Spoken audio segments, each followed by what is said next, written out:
ना होगा, और अगर सब मिलकर कोशिश करें तो रास्ता निकल सकता है। राजू के चेहरे पर एक उम्मीद की किरण जागती है। हाँ बाबा जी, अगर सब मिलकर काम करें तो हम पानी ढूंढ सकते हैं। हमने पहले कभी यह कोशिश ही नहीं की। लेकिन इतनी कठिन जमीन में नया कुआं खोदना आसान नहीं। मुश्किल जरूर है, नामुमकिन नहीं। अगर हम मिलकर काम करें तो ये हो सकता है। राजू खड़ा हो जाता है। उसकी आंखों में एक नई रोशनी है। तो फिर हम कल से काम शुरू करेंगे। मैं गांव के सभी युवाओं को इकट्ठा करूंगा। हम मिलकर नया कुआं खोदेंगे। यह कहते हुए वह शामू के साथ गांव के दूसरे युवाओं को बुलाने के लिए निकल पड़ता है। कहीं दूर से गरज की हल्की सी आवाज आती है, जैसे आकाश ने उनकी उम्मीदों की गवाही दे दी हो।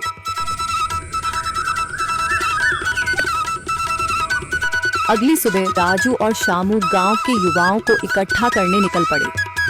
चौधरी महेश की हवेली के सामने एक भीड़ जमा है। बाबा जी, संदरी, गांव के कुछ बुजुर्ग और किसान सभी मौजूद हैं। हम हाथ पर हाथ रखकर नहीं बैठ सकते। अगर अल्लाह ने हमें हिम्मत दी है तो हमें खुद पानी के लिए मेहनत करनी होगी। हम एक नया कुआं खोदेंगे। लेकिन राजू, क्या हमें यकीन है कि वहाँ पानी मिलेगा? बेटा, पानी जमीन के अंदर होता है, बस सही जगह खोदने की जरूरत है। हमने अपने बुजुर्गों से सुना था कि पुरानी नहर के पास जमीन नरम थी, शायद वहीं पानी हो। बाबा जी सही कह रहे हैं। अगर तुम सब यह काम करने के लिए तैयार हो तो मैं अपने कुछ मजदूर भेज सकता हूँ। धन्यवाद चौधरी जी, लेकिन हम सब खुद भी मेहनत करेंगे। यह हमारे गांव के अस्तित्व की लड़ाई है। संदरी, जो अब तक चुप थी, आगे बढ़ती है।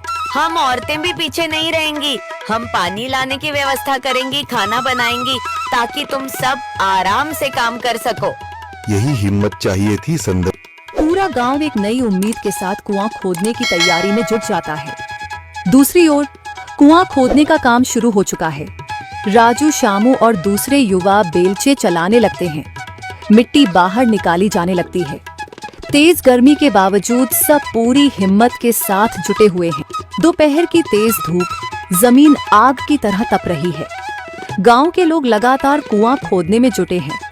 हाथ छिलने लगे हैं, माथे से पसीना बह रहा है, मगर किसी ने हार नहीं मानी। महिलाएं पानी और सत्तू लेकर आती हैं ताकि पुरुषों को कुछ राहत मिले। हमें और गहराई तक जाना होगा। अब तक सिर्फ सूखी मिट्टी और पत्थर ही निकल रहे हैं।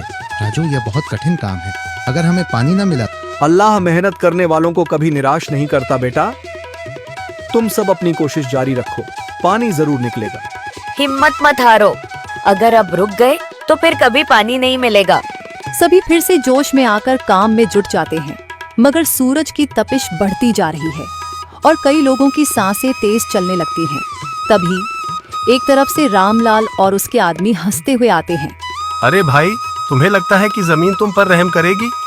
हाँ हाँ, ना समझ लोग, ये सब बेकार की मेहनत है। रामलाल, हमारा हौसला मत तोड़ो। अगर तुम मदद नहीं कर सकते तो कम से कम मजाक भी मत उड़ाओ। मदद? हाँ, मैं अपने कुएं का पानी बेच सकता हूँ, मगर मुफ्त में नहीं दूंगा। राजू सब अनसुना कर फिर काम में लग जाता है। शाम होने लगती है, लेकिन अभी तक पानी का नामो निशान नहीं। कुछ लोग मायूस होकर पीछे हटने लगते हैं। राजू, शायद रामलाल सही कह रहा है। यह सब बेकार है। नहीं शामू, हमें हार नहीं माननी। अगर आज हार गए तो फिर कभी हिम्मत नहीं कर पाएंगे। तभी अचानक फावड़ा किसी कठोर चीज से टकराता है। एक अजीब सी आवाज आती है। राजू चौंक कर देखता है और जल्दी जल्दी मिट्टी हटाने लगता है। अचानक एक ठंडी लहर महसूस होती है। सभी लोग दौड़ कर आते हैं। जैसे जैसे मिट्टी हटती है, नीचे से गीली जमीन नजर आने लगती है। सब हैरान रह जाते हैं। सुभान अल्लाह, मैंने कहा था ना, अल्लाह हमारी मेहनत को झाया नहीं करेगा। राजू और बाकी सभी जोर लगाते हैं। कुछ ही पलों बाद अचानक मिट्टी के नीचे से पानी की एक छोटी सी धारा फूट पड़ती है।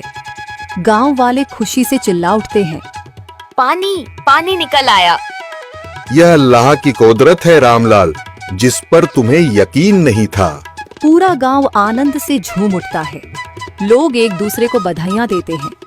औरतें दुआ करने लगती हैं। कुछ दिन बीत चुके हैं। गांव वाले नए कुएं से पानी भर रहे हैं, खेतों को सींच रहे हैं और जिंदगी फिर से पटरी पर लौट रही है। मगर रामलाल अब भी अपनी